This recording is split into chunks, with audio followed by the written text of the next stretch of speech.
नमस्ते फ्रेंड्स, मैं हूँ ज्योति बुदिया। आज का ये सेशन मैं रिकॉर्ड कर रही हूँ 3 नवंबर 2025 पोस्ट मार्केट। मार्केट्स जैसा मैंने सोचा था कि भाई there is nothing big thing expected, but weekend में कुछ भी हो सकता है। ये मैं मान के चलती हूँ कि आजकल के वीकेंड्स बहुत रिस्की हो गए कोई भी पोजीशन ले जाने के लिए। और मैं जो है फ्रेंड्स, जरूरी नहीं कि अगर निफ्टी में ट्रेड नहीं मिले तो भी निफ्टी में ही ट्रेड ढूंढना है। आज ऑनेस्टली मुझे अगर पूछा जाए तो निफ्टी में मेरे लिए कोई ट्रेड नहीं था। स्कैल्पर्स, इंट्राडे ट्रेडर्स जो 10 20 25 रुपया ऑप्शंस में कमाने की सोचते हैं, उनकी बात अलग है। As a trading point of view, जहां पे मैं ये सोचती हूँ कि भाई एक ट्रेंड मुझे मिल जाए, because I am a trend trader, तो वैसा नहीं था। लेकिन आज मैं आपको एक चीज और सिखाती हूँ कि ट्रेंड कैसे पता चलेगा, कि आज क्या है क्या नहीं, कब ढूंढना है, कैसे ढूंढना है। वो मैं आज आपको वो भी सिखाती हूँ। सीखना चाहते हो? पहले कमेंट में लिखिएगा यस नो, उसके बाद आगे बढ़िएगा। ठीक है? तो लेकिन मैं सिखा रही हूँ क्योंकि जरूरी नहीं है कि ये रोज हो। मेन इम्पोर्टेंट जो ऑप्शन बायर्स हैं और पर्टिकुलरली इंट्राडे ऑप्शन बायर्स हैं, वो ये चीज का अगर ध्यान रख लें तो सबसे बड़ी चीज है कि उनको प्रीमियम का लॉस नहीं हो। हाँ, आप स्कैल्पर्स हो, 10 10 5 5 पॉइंट में ऑप्शंस में काम कर रहे हो तो that is a different thing. But अगर आप ट्रेंड ट्रेडर हो तो ऐसा मत करना। तो चलिए देखते हैं आज मार्केट कैसा था और कहाँ पे अटका और क्यों अटका। अच्छी चीज है, चलिए दिखाती हूँ। तो as usual my disclaimer that I am a SEBI registered analyst, मैंने अपना नंबर डाला हुआ है। और जो भी मैं सिखा रही हूँ, again it is strictly educational and informational purpose only. आप इसे प्रैक्टिस करिए और आपका स्टडी मेरा स्टडी मैच करे तो ही काम करिएगा। छोटा काम करिएगा, स्टॉप लॉस हाथ के साथ में, बिना स्टॉप लॉस हाथ में लिए काम नहीं करना है। और स्टॉप लॉस दिमाग में नहीं, सिस्टम में होना चाहिए। स्टॉप लॉस मुझे कितना लेना है, मेरी पॉकेट कितना मुझे स्टॉप लॉस अलाउ करती है, कि इतना पैसा अगर मेरा चला गया तो मुझे फर्क नहीं पड़ेगा, उसके अकॉर्डिंग पोजीशन बनाइए। पोजीशन बनाने के बाद स्टॉप लॉस के बारे में डिसाइड नहीं, पोजीशन बनाने के पहले स्टॉप लॉस डिसाइड होता है। और उसी का नाम है रिस्क मैनेजमेंट। पोजीशन साइजिंग सब कुछ उसी में आ जाता है। अगर आप ये समझ जाओ कि मेरी पॉकेट कितना लॉस उठा सकती है आज के दिन या ये महीने में, उसी के अकॉर्डिंग पोजीशन लो। राइट? तो let us understand how the market was today. अगर ये जो ये मैंने लाइन बना रखी है, राइट, मार्केट इसके नीचे, इस लाइन के नीचे क्लोज नहीं हुआ। फिर मैंने देखा कि क्या हुआ। तो आपको आदत है मैं स्विंग हाई स्विंग लोज बनाते रहती हूँ, राइट? तो चलिए मैं स्विंग हाई स्विंग लोज बनाती हूँ फिर से। तो ये देखा यहाँ पर, ये जो प्रीवियस स्विंग हाई है प्लस ओपन हाई, इसको जब क्रॉस करके मार्केट ऊपर गया था, उसके बाद ये भी एक है, लेकिन इसको जो क्रॉस करके ऊपर गया, वापस आज यहीं पे बंद दिया। बंद नहीं दिया, लो बनाया, सॉरी। अब एक और चीज जो मैंने यहाँ पर देखी है, एक बार इसमें इसको हटा देती हूँ जिससे आपको और भी क्लियर हो जाए। अगर मैं फिब ड्रॉ करती हूँ ये प्लेस से, ये प्लेस था, आई एम एग्जैक्टली एट 23.36। और क्या ये फिब यहाँ भी काम करेगा? यस, 23 एग्जैक्ट है। क्या यहाँ भी एकदम एग्जैक्ट 23? तो मतलब लगभग थोड़ा ऊपर नीचे कर करा के यहाँ पे तो बिल्कुल 23 पे काम किया है, यहाँ पे थोड़ा सा प्लस माइनस अटक गया है।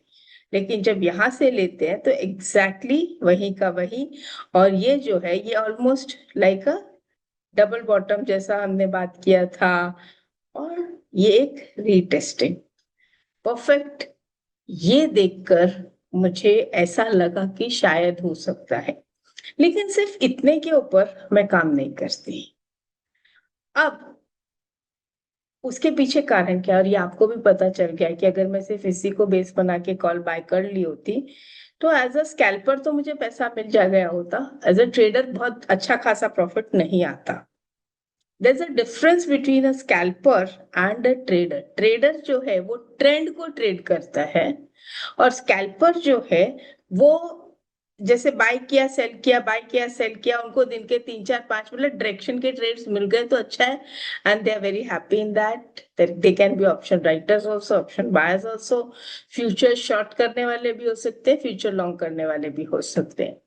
तो फ्रेंड्स, मैंने आप लोगों को एक बार पहले भी स्ट्रैडल के चार्ट्स दिखाए थे और उसके ऊपर एक वीवैप बना के दिखाया था। आज ट्रेडिंग व्यू में भी मैं आपको एक स्ट्रैडल का ही चार्ट बना के दे रही हूँ 25750 का, क्योंकि फ्राइडे को मार्केट वहीं के आसपास क्लोज हुआ था।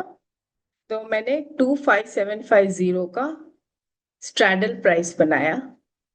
आज प्राइस इसके ऊपर नीचे था। ये जो मैं विक नहीं देखती हूँ, मैं एक्चुअली क्लोज के हिसाब से देखती हूँ, और सिर्फ क्लोज नहीं, आरएसआई भी मुझे 30 के नीचे चाहिए।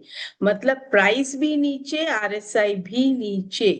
यहाँ पर आपको आरएसआई 30 के ऊपर आया, लेकिन इसके बाद वाला जो था वो फॉलो अप नहीं आया, और ये प्राइस जो है वीवैप के नीचे ही क्लोज दे दिया, और पूरे दिन स्ट्रैडल प्राइस 30 के नीचे था।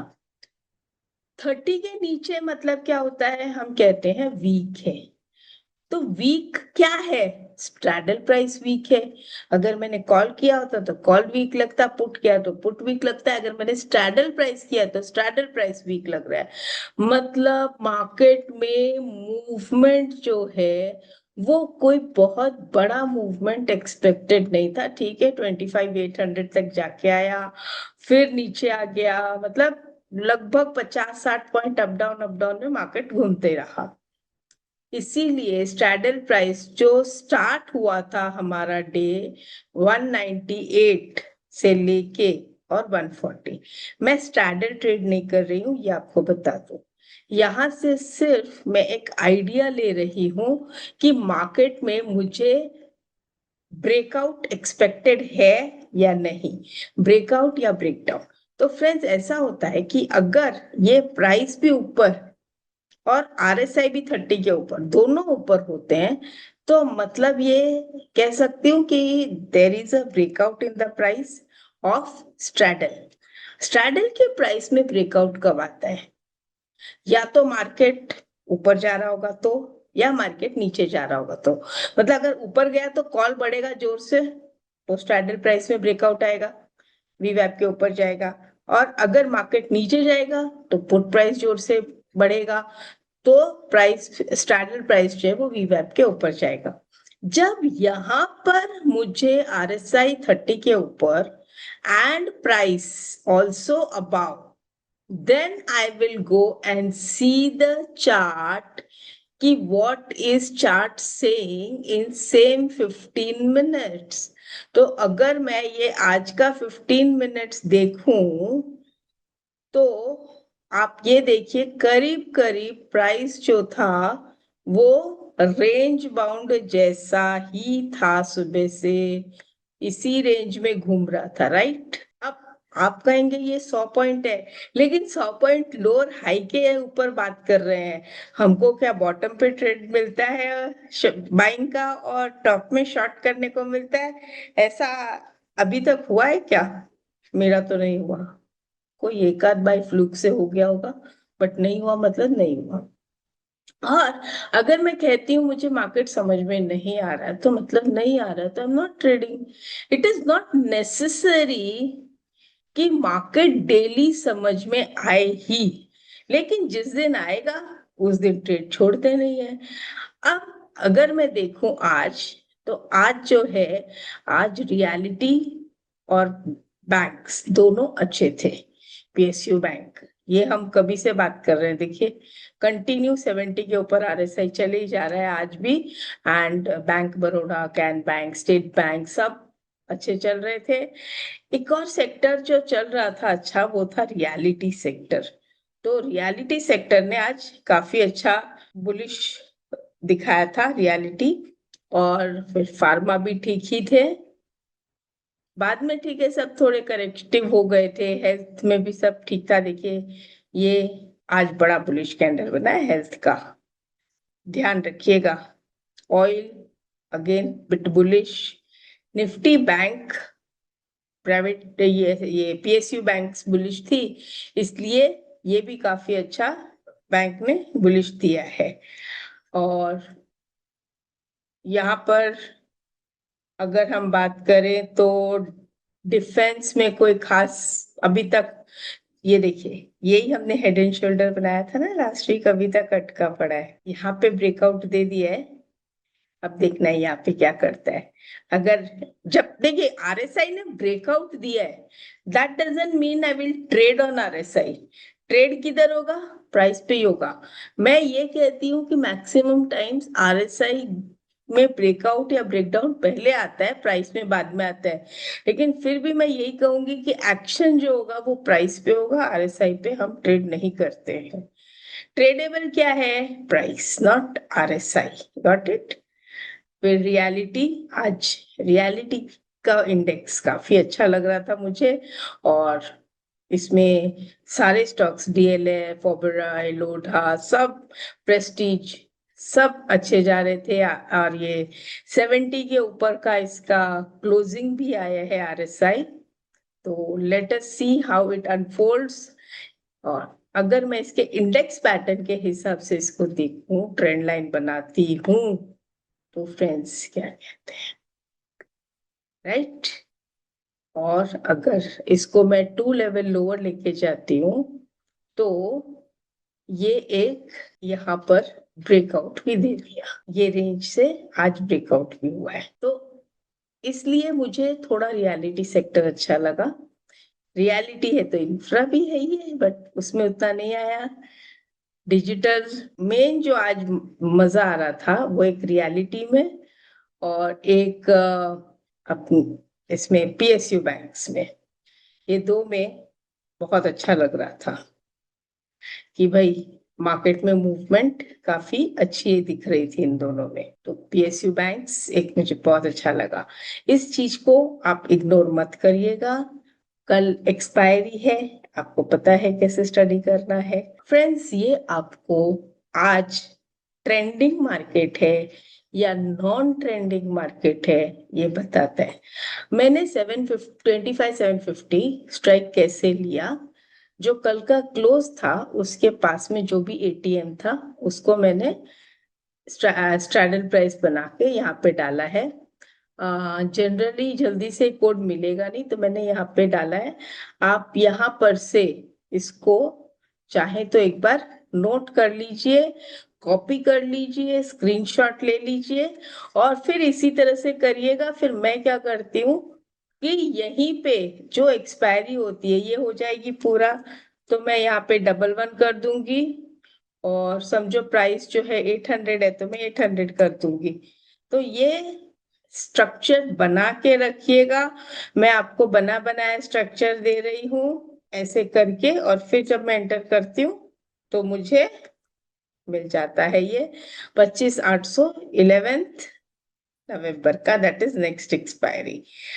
अगेन अब हम लोग जब स्टडी कर रहे हैं तो हम करंट का करेंगे, ट्रेड हम भले नेक्स्ट का लेंगे लेकिन स्टडी करंट का करेंगे। तो कैसे इसे देखना है, कैसे करना है, वो मैंने आज आपको समझा दिया। और स्ट्रैडल प्राइस देखने से आपको ये पता चल सकता है कि मार्केट आज ट्रेंड में है या नहीं। कैसा रहा आज का सेशन, बताइएगा तो सही। तो फ्रेंड्स ऐसा है कि मैंने अगर ये कहा है कि मुझे मार्केट समझ में नहीं आता, तो निफ्टी में ट्रेड नहीं है, कोई और स्टॉक में तो ट्रेड है ही ना, बट स्टॉक्स में आपको दिखा नहीं सकती ड्यू टू सेबी रेगुलेशंस। इसलिए दिखाना तो मुझे निफ्टी ही पड़ेगा, और कोई मैं दिखा नहीं सकती। स्टॉक सेक्टर इंडेक्स दिखा देती हूँ, इससे ज्यादा मैं नहीं दिखा सकती। बाकी स्टडी आप करिए, स्टडी वही है, स्टडी चेंज नहीं होती। आप ट्राई कीजिए। हाँ, स्ट्रैडल प्राइस आप स्टॉक्स में भी लगा सकते हैं इसी तरह से, और उसमें भी सेम वे से आप चेक कर सकते हैं ब्रेकआउट ब्रेकडाउन का, और फिर उससे आपको ये भी आइडिया आएगा कि स्टॉक में ब्रेकआउट है कि ब्रेकडाउन है। तो इस तरह से आप इसको स्टडी कर सकते हैं और इसे प्रैक्टिस कीजिए। मिलते हैं कल। नमस्ते।